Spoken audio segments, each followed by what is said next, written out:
Did China just hit a kill switch to the United States and some other Western countries' internet? It sure seems that way. We have massive outages across the country starting around noon. Thousand Eyes detected a global outage in GCP Cloud that is ongoing. At the time, we can simply confirm that there is a large-scale nature of the outage. Why I'm directing you to Thousand Eyes is because just under a month ago, they did a breakdown of why the internet went down. It was May 13th.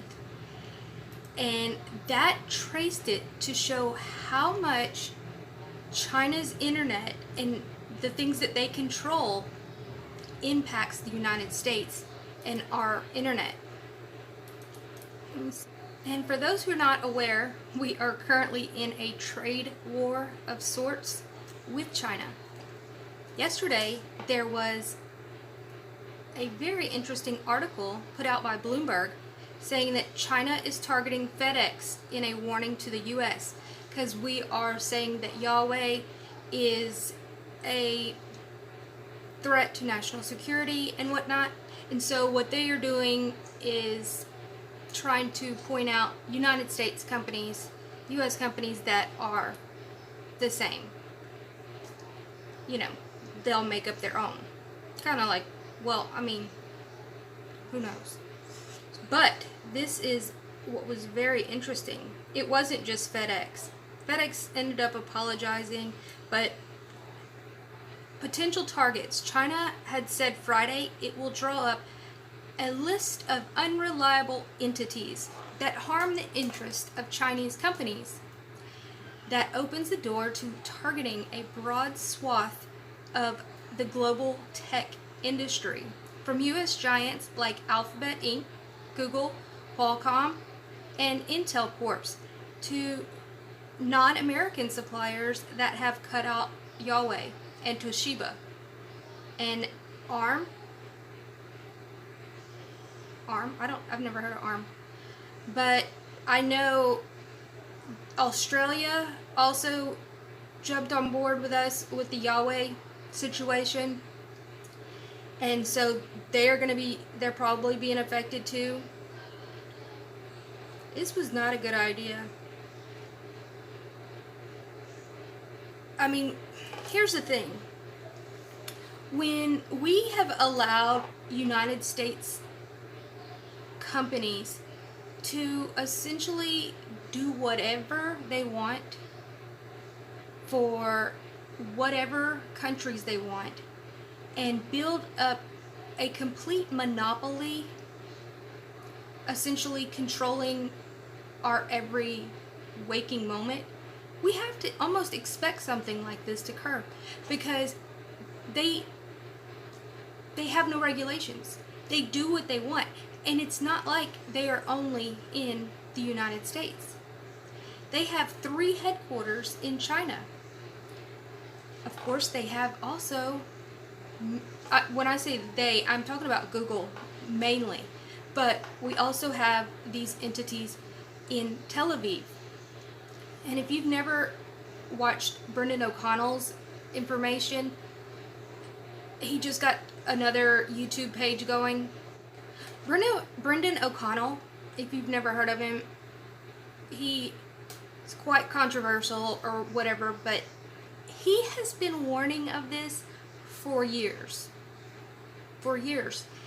Talking about how China and Israel have been working together, and Israel being our ally, not really acting ally-like, because they are selling back doors into all of our tech, national security, all of these things. And everybody just wants to, no, that's not happening. China is deeply ingrained in all of this stuff. And so when you choose profits over national security and then allow these tech monopolies to take over. This is probably just a very small version of what they actually could do. Because they just announced this yesterday, saying, I cannot find the video, but I saw it earlier, and one of the ministers of defense or something was talking about how China has many other ways that they can essentially inflict pain on the U.S. people during this trade war. I found the clip. Here it is. Now China is taking countermeasures against what it calls Washington's economic bullying. Beginning Saturday, fresh Chinese tariffs go into effect on $60 billion worth of U.S. goods. But experts say import duties are not the only weapon China has in its economic arsenal. In terms of the only reciprocal tariff war, China does not really have that much leverage. But China does have a lot of other ammunitions in stock. As China takes... Just 2 months ago, General Dunford was in front of Congress and warned them that Google was directly working with the Chinese military. And what have they done? Nothing.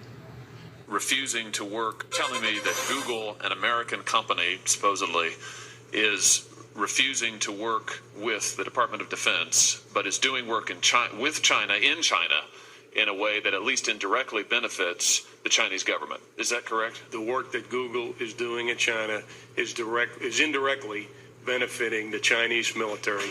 We watch with great concern when industry partners work in China, knowing that there is that indirect benefit.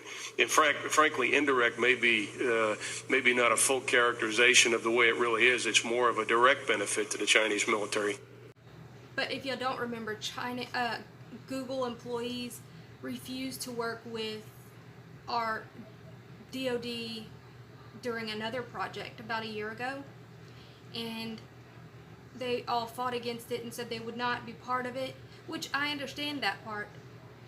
And then there were people that said that they wouldn't work for the Chinese aspect of it also. But then 2 months later, once all the essentially all of the news has kind of died down and people aren't paying so much attention to it, they went back and said, oh no, don't worry, China, we're still going to work with you. You know, nobody was really looking anymore.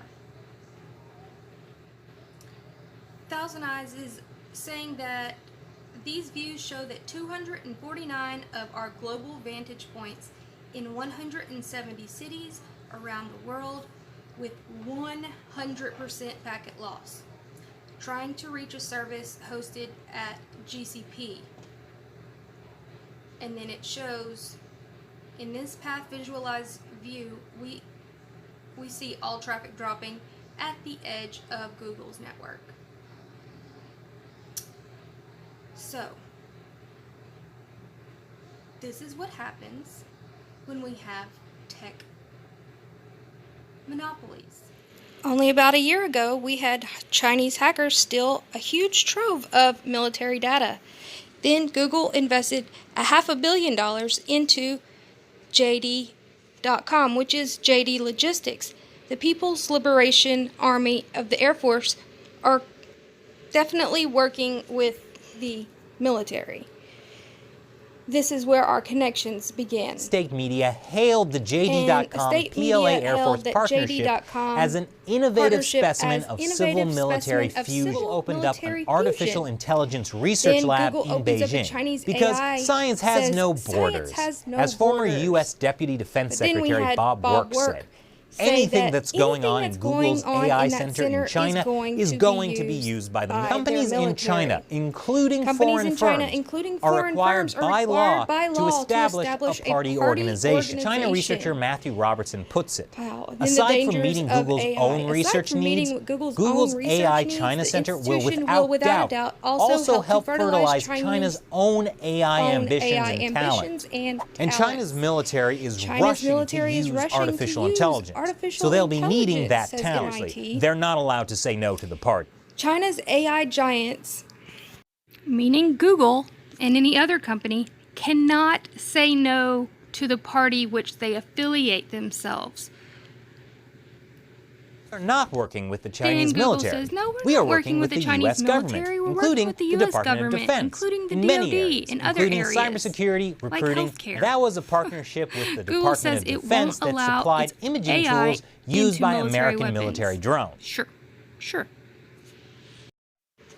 You may hear people say that the internet outage today was no big deal, that we don't need to worry about it.